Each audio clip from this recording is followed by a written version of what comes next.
Okay, it's rebuttal time for this debate concerning the question, is Jesus Jehovah? Now, I took the stance that Jesus is Jehovah functionally, but not ontologically. He started his opening statement by talking about God's agents can be called Elohim. I don't deny that there are beings of might, beings of power, people of authority can be called Elohim. He mentioned Exodus 7:1. I don't think Moses is so much being called Elohim, where God says to Moses, I will make you Elohim to Pharaoh. I don't think he's so much saying that because he's his agent. It's the fact that Moses is going to be performing mighty works and miracles that to a pagan polytheist like the Pharaoh, he is going to seem like God. And in that sense, that is what God is saying to Moses there. Um, yeah, but otherwise, I don't have a problem with the notion of beings of authority, beings of might being called Elohim. Um, we can go on. I can say like the equivalent of Elohim, the equivalent of is Theos. And yeah, certainly Satan is called the Theos of this world because he's the ruler of this world. Fortunately, I don't make my case on Jesus being ontologically equal with Jehovah, with him being called Elohim or Theos in that sense. Moving on, he mentions some of the Jewish apocrypha. He mentions the Melchizedek scroll, where Melchizedek basically has the heavenly Melchizedek, a heavenly angel, has a song that is a Jehovah God applied to him, that even has the Tetragrammaton applied to him. He also mentions the Apocalypse of Abraham, where there is an angel called Yahuel, who even has God's name. Now, if this is an attempt to show that mainstream Judaism believed this, I do want to take a look at this notion, because keep in mind, both of these writings were writings of the Essenes. To fill some people in on the Essenes, these guys did have a very, very high view of angels. They basically, I don't know if you could say they worshiped them, but I would say they venerated them the way, the Catholic Church venerates saints and Mary. It is that high a view. They would, I could get to the quote if you really like. There's a quote in Josephus that talks about how they um, face the sun upon its rising in prayer, and they would shield themselves from the rays of the great God.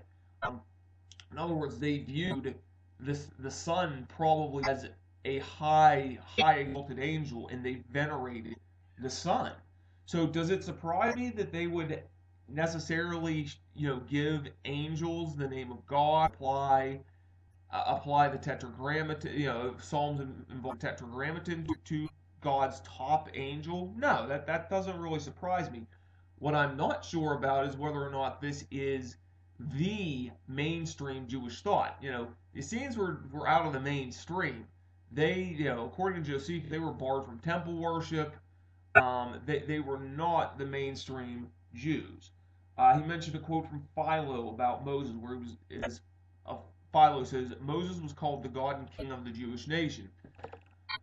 I would have to say that Philo was saying that idiomatically, where he was quote called. I don't. If this is an attempt to make Moses being called, like he was saying that Israel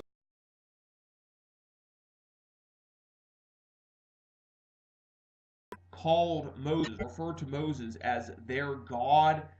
I don't know if we could safely say that. When in Hebrew, when you are called something, oftentimes it is an idiom for what you are. Like in Matthew 1:23, where it says, the virgin will conceive a child and shall be called Emmanuel. Was Jesus ever referred to as Emmanuel to, just in his daily life? No, there's no evidence from the Bible that he necessarily was. However, that's what Jesus was, God with us. So inasmuch as that was an idiomatic expression, I would have to say that so too was Philo's expression that Moses was the God and King. In other words, a being of might and authority and the king of the Jewish nation. I don't think this is somehow saying that being that Moses is God's agent, we could call him. Now moving on to the actual more of the biblical evidence, I want to go to 1 Chronicles 29:20, where it says, in some translations, David said to the whole assembly, "Praise Jehovah your God." They all praised Jehovah, the God of their fathers. They bowed low, and in some translations, worshipped before God and the king. So the NIV, this says, fell prostrate, and I think it's a better translation, because I want to take a look at the context. Look at the preceding verse. He is introducing Solomon as their new king. David's show is almost over. I give my son Solomon to the wholehearted devotion to keep your commands, requirements, and decrees, and do everything to build the palatial structure for which I provided. They bowed their heads and fell prostrate before the Lord and the king. Why did they fall prostrate before God and the king? Because this was Israel saying, this is who we subjugate ourselves to. This is who we are under the authority of, the king, but ultimately his God Jehovah. Now, if you notice in the verses between 20 and 23, while they may have quote unquote worshipped God and the king, and I don't think this is an example of co-worship, they served Latreo, Jehovah God. About how they offered all the 1,000 male lambs with drink offerings. They offered those only to God. Then it says in verse 23, so Solomon sat on the throne of Jehovah his king in place of his father David. So I've been saying people can sit on Jehovah's throne.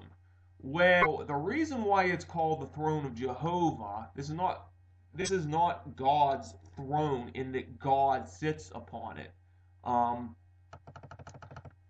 So Solomon sat on the throne of the Lord in place of his father King David. Now, there's a good commentary in Barnes.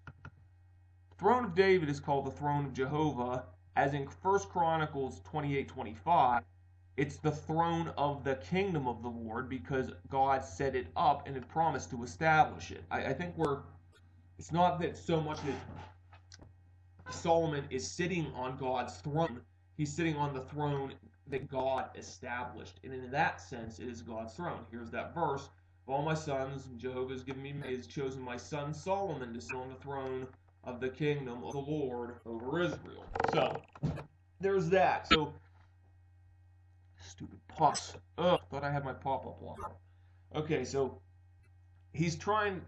with this, Ivan is trying to make it look like that it was just some everyday thing that Jews did, referring to God's agents even by his name, and saying that you can worship God's agents with him, and God's agents can sit on his throne. I think shining the light a little closer on it, I don't see that that's necessarily the case. And taking some writings from some people outside of the Jewish mainstream, I don't think that establishes the case too well. Now, he goes on to the New Testament evidence. He goes on to John 1, where Jesus is called Theos. In the beginning was the Word was with God, and Theos was the Logos. Now, why was the Word, was he a God, or was he God by nature? Well, I think we get a pretty good clue here in verse 1-3. Through him all things were made. Without him, nothing that was made was made. I have a pretty hard time fitting Jesus being made into this verse. And for people to say, well, nothing doesn't really necessarily mean nothing.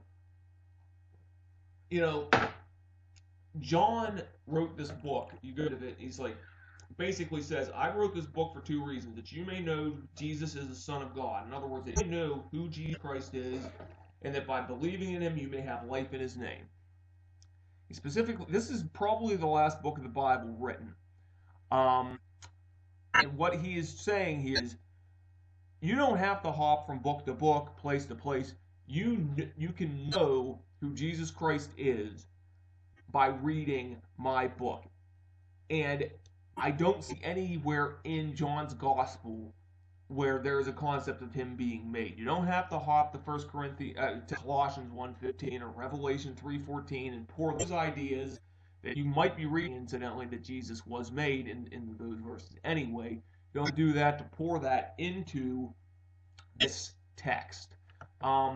So that is why I would say that Jesus is called Theos in this verse. Now we have John 1:18. Now that's good.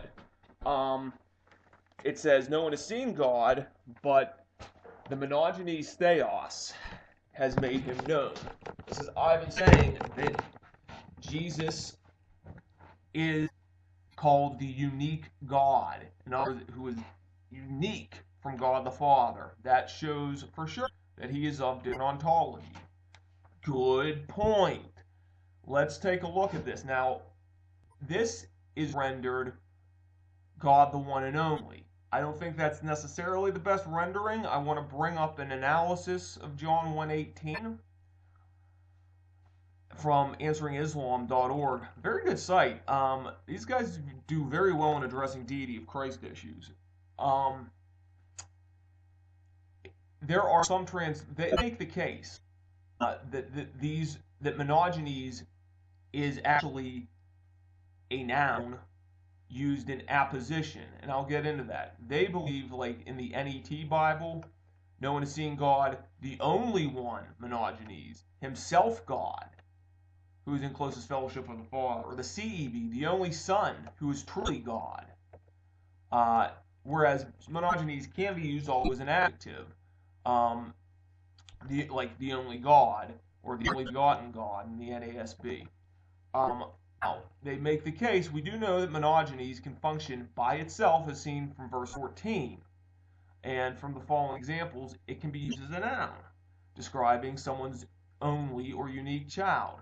Now, Luke 9:38, beg you to look at my son, he is my monogenes. Hebrews 11:17, he went to offer his ton monogeny. Yes, monogeny can be also a noun. And by setting them in apposition to each other, it is that is to say, apposition refers to grammatical construction in which two elements, normally noun phrases, are placed side by side, one of these nouns providing further definition of each other. In other words, the only Son, who is God, like the man, the man who is the plumber. If you want, and Bart Ehrman raised an objection to this notion of setting these two nouns in apposition. There's a pretty good breakdown of his objection in the NET Bible footnote. So if you want to take a look at that. Now, I also want to point out concerning this verse, this is a variant reading. Yes, the oldest manuscripts do contain it, but a lot of the earliest patristic quotes of this verse quoted as monogenes son. Monogenes, what's the Greek word for son? Huios, I believe. In Irenaeus, in Tertullian, in Hippolytus, in most of Clement of Alexandria, in I believe one of Origen's, it is read the only begotten Son. You can go to all the non-Trinitarians can go ask their friend Trinity Delusion. He can make a nice little case where he believes that the actual reading from the original manuscript ought to be the only Son. So I wouldn't go out of my way to base any kind of doctrine on this verse that shows that God is that Jesus is a different God than his Father. I will also point out the Arians did not consider this. Greg Stafford has said, "Oh, this verse is lethal to the Trinity if the reading is the only begotten God."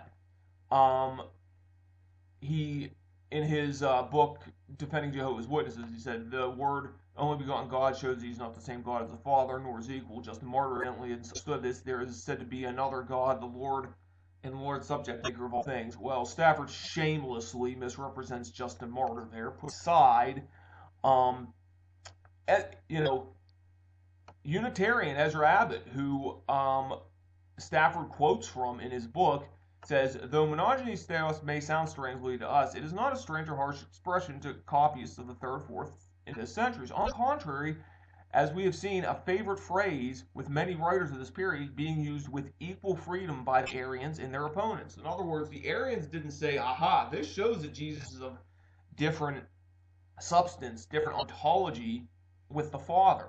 No, the Nicenes used that phrase. They didn't use it as this major proof text of Christ's deity. The Arians used the phrase. They didn't use it as like, aha, look that it proves that Christ is different. So I don't think this by any means is a powerful proof text against, Jesus' ontology being different than the Father's. Okay, enough time on that. He mentions Hebrews 1:3, saying that Jesus is the character of God's hypostasis, and this is supposed to be proof that Jesus is different than the Father. Let me bring up that phrase, or that he's of different substance. Okay, the express image. Clicking under the Strong's, the character. Now, bring it up from Vine-Tree. Denotes, firstly, a tool for engraving, yes.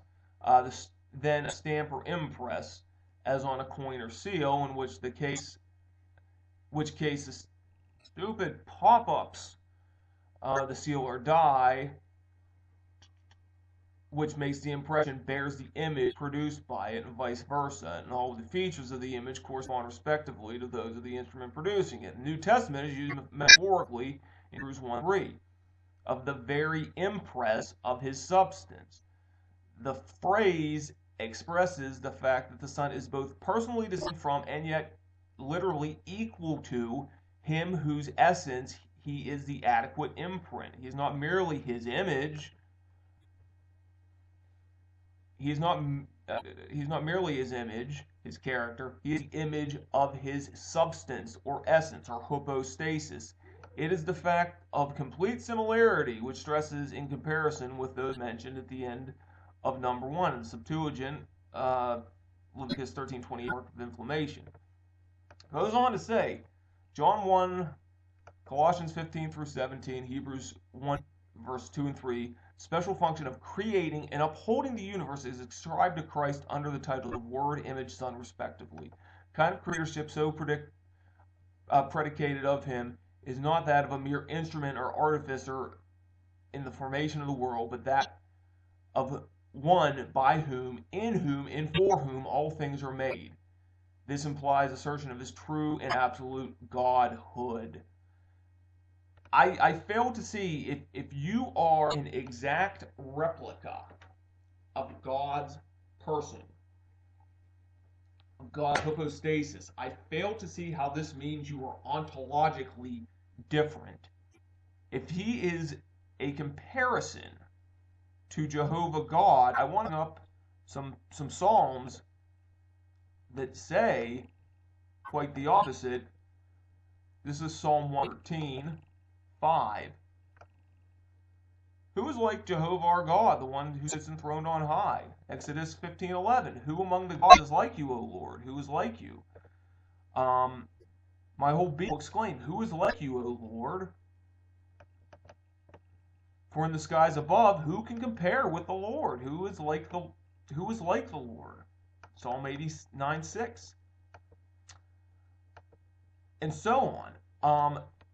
It sure sounds like Jesus is being compared, saying that he is exactly like God in his very essence. I don't, and again, I was reading through Athanasius' discourse against the Arians, where he's answering the usual Arian proof texts, and may I say to my Trinitarian friends, not much has changed over the past 1700 years.